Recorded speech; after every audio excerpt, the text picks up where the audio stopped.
Bekina, beda, tambah kita mau fetch sudah ada dulu. Biasa lagi mau fera.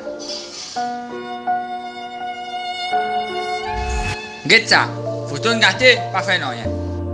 Moi allez, moi faire une présentation, l'autre tout mortel.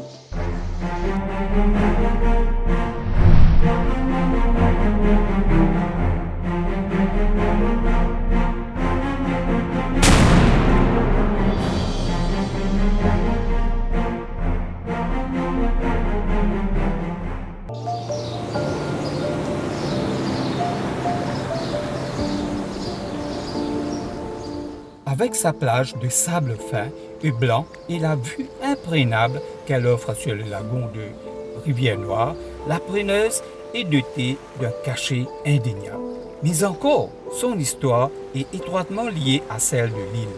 Leur nom, cette plage et le village de la Preneuse doivent à la frégate française éponyme qui avait trouvé refuge en 1798. La Preneuse possède toutefois aussi un passé anglais qui se vit encore au quotidien grâce à la tour Martello située sur la plage publique.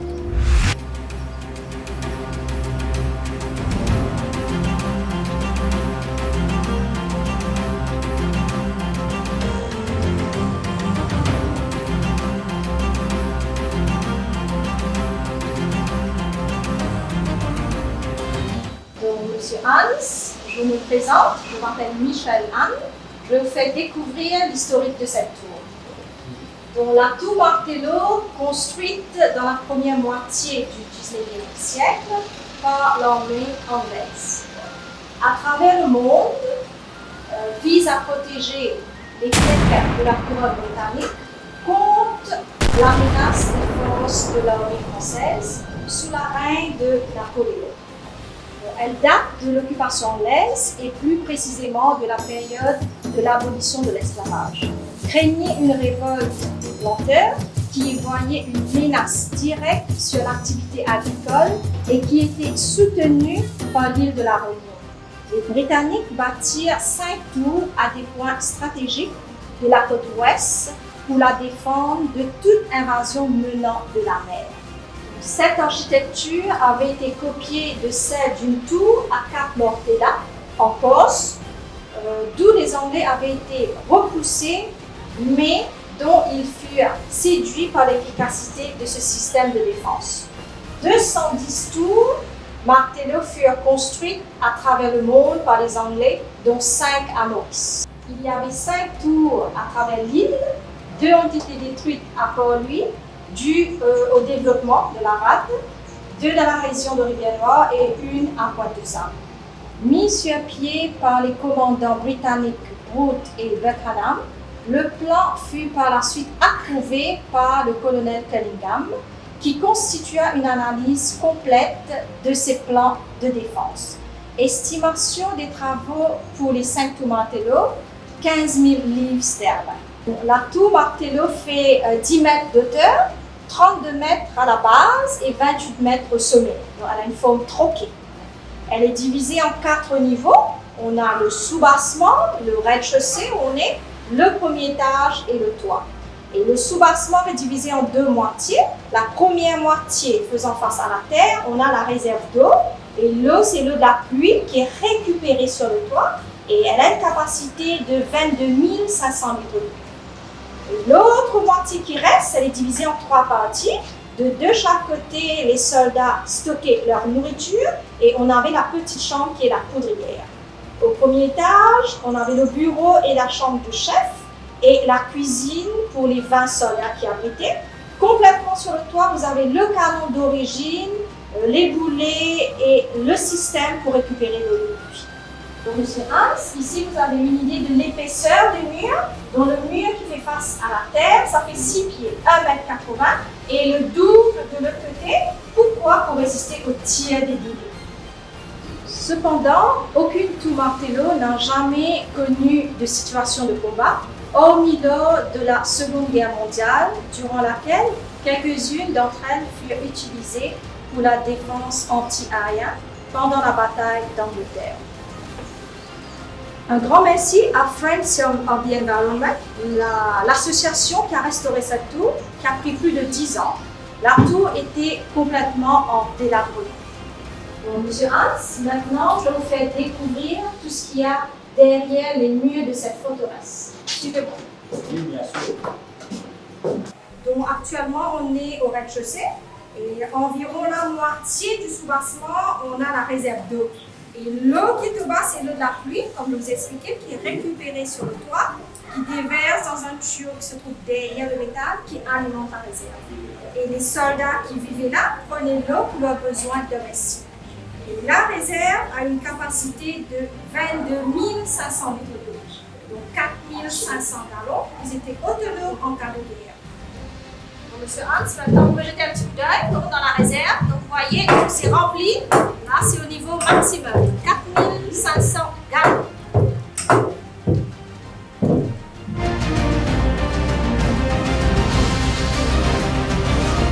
Bon, maintenant, on est dans la poudrière, l'endroit le plus important de la tour. Et la poudrière était illuminée par une lampe à l'huile, protégée par une vitre pour éviter tout risque d'étincelle et ça risque de faire une explosion. Donc ici, on a la porte d'origine, la première porte qui était juste ici, qu'on a remplacée. Le bois est en teck. Et comme vous savez, le teck, c'est un bois qui est très solide et très durable. Donc, dans la vitrine ici, vous pouvez voir tous les objets retrouvés lors des fouilles archéologiques effectuées par ce groupe de jeunes qui sont sur la photo. Ils étaient là en 1993 pour un projet dont ils ont découvert tous les artefacts que vous voyez. Les boulets d'origine, des boucles de ceinture, des insignes. On a même retrouvé une aiguille et un dé à coudre. Voilà. Pourquoi vous avez placé ce monsieur dans la poudrière? On a placé le mannequin pour vous donner une idée de la hauteur du sous-bassement qui fait environ 1,40 m et les soldats devaient se mettre à genoux. Et la poudre était stockée dans les petits gargouches de poudre, dans les sachets. Donc, vous avez une idée de la hauteur du sous-bassement et comment les soldats devaient se positionner dans la poudrière. C'était pas facile, monsieur. Effectivement, ils devaient se mettre à genoux, travailler à genoux. En quoi servait ce trou? Donc, les trous que vous voyez, ce sont les bouches d'aération. C'est un système naturel qui laisse l'air circuler pour ventiler la poudre, pour que la poudre n'entre pas l'humidité. On va poursuivre la visite.